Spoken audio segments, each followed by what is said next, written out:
Why is India only asking its children to do 5 things? And the answer to that question is money. The answer to that question is money. Because the system के पैसे सिर्फ इन 5 रास्तों से बनते हैं. यह मैं आपको नीट का उदाहरण देना चाहता हूं. देखिए इसको. आप ये नीट का एग्जाम ले रहे हो. थोड़ा इस साइड आ जाओ so crowd can see. This is the NEET exam and this figure is an insult to this country. This is a crime. Now let me explain. मैं समझाता हूं ये क्या है. इसको आप समझिए. नीट में 22 लाख स्टूडेंट्स एग्जाम लेते हैं. 22 लाख स्टूडेंट्स एग्जाम लेते हैं नीट का. उनकी फैमिलीज में से, आपकी फैमिली में से 1.32 लाख करोड़ रुपए हर साल लिए जाते हैं. 1,32,000 करोड़ रुपए 22 लाख परिवारों के जेब में से खींचा जाता है.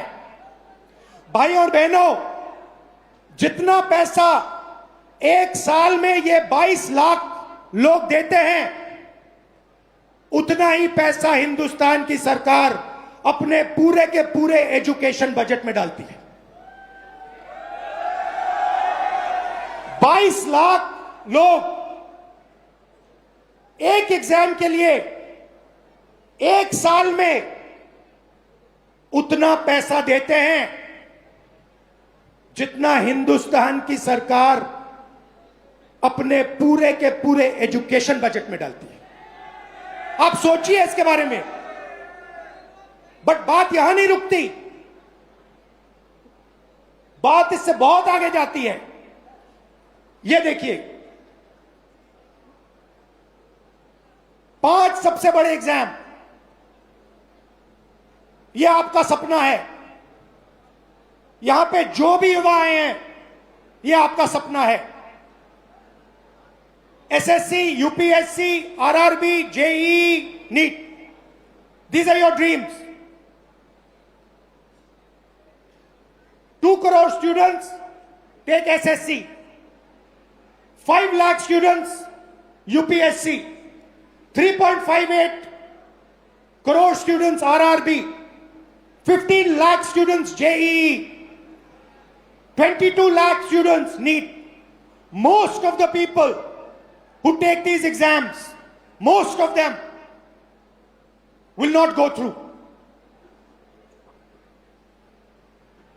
नीट में से 3,000 में से एक निकलेगा. जेईई, यूपीएससी आपका मैंने दिखाया. यूपीएससी में से एक व्यक्ति निकलेगा. सॉरी, नीट में से 180. मगर पैसा देखिए इन 5 एग्जाम्स का. अच्छी तरह देखिए. 5 exams, Gen Z families, 3.5 lakh crore रुपया आपके जेब में से निकलता है, आपके परिवारों के जेब में से निकलता है, लोन से निकलता है, दर्द से, दुख से निकलता है. भाई और बहनों, जितना पैसा इन 5 एग्जाम्स में आपके परिवारों से निकलता है, उतना पैसा हिंदुस्तान की सरकार education budget, health budget, labour budget, science budget, women and child budget में डालती है. मतलब 5 मिनिस्ट्रीज का पैसा, बजट का पैसा हर साल इन एग्जाम्स के माध्यम से आपके परिवारों के जेब से निकाला जाता है. और फिर उसके बाद आपको कहा जाता है कि दरवाजा बंद है, आप आईआईटी में नहीं घुसे, आप नीट में नहीं घुसे, आप आरआरबी में नहीं घुस पाए. ये हिंदुस्तान की एजुकेशन सिस्टम की रियलिटी है।